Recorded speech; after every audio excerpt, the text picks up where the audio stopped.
हे पार्थ, जैसे मैं तुम्हें धर्म, नीति और युद्ध के गूढ़ रहस्य बताता हूं, वैसे ही आज मैं तुम्हें एक गुप्त नीति का उपदेश दूंगा। यह नीति पुरुषार्थी, विवेकी और धर्म का पालन करने वाले पुरुष के लिए उतनी ही आवश्यक है जितनी युद्ध भूमि में शस्त्र धारण करना। संसार में हर संबंध का एक अपना धर्म होता है। पति पत्नी का संबंध पवित्र है, वह गृहस्थ जीवन का आधार है। किंतु जैसे अग्नि में आहुति सीमित मात्रा में ही डाली जाती है, वैसे ही जीवन के रहस्य भी सीमित रूप से ही प्रकट किए जाने चाहिए, क्योंकि जो कुछ संपूर्ण रूप से उजागर कर दिया जाता है वह समय आने पर शस्त्र बन सकता है। पार्थ, स्त्री का हृदय करुणा से भरा होता है और उसका स्वभाव संवादशील है। यह उसकी प्रकृति है, उसका दोष नहीं। किंतु यह भी सत्य है कि भावनाओं के प्रभाव में वह समय समय पर किसी बात को अनजाने में बाहर प्रकट कर सकती है। जिस प्रकार बादल में गड़गड़ाहट अवश्य होती है, वैसे ही भावुक मन कभी न कभी अपने भीतर का भेद खोल देता है। पार्थ, धर्म में मौन को तब बताया गया है। मौन केवल वाणी को रोकना नहीं, बल्कि उचित समय तक उचित बात को छिपा कर रखना भी है। जैसे यज्ञ की अग्नि को ढक कर रखा जाता है ताकि वह मंद न हो, वैसे ही पुरुष को अपने विचार और योजनाएं समय से पहले उजागर नहीं करनी चाहिए।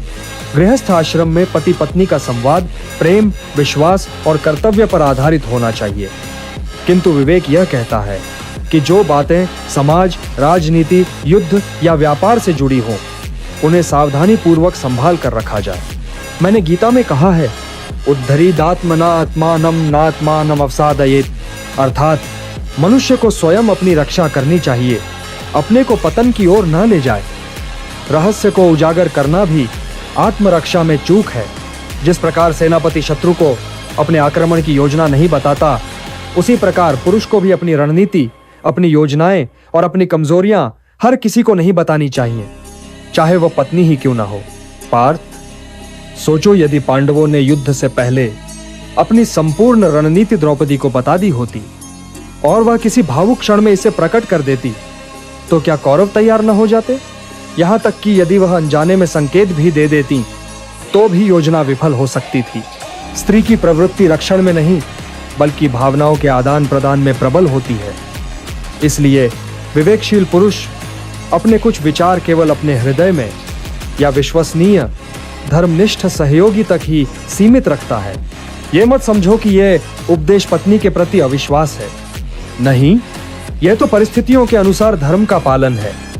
पत्नी से प्रेम, स्नेह और आदर अवश्य करो, परंतु अपनी नीति और रहस्य उतने ही प्रकट करो जितना आवश्यक हो।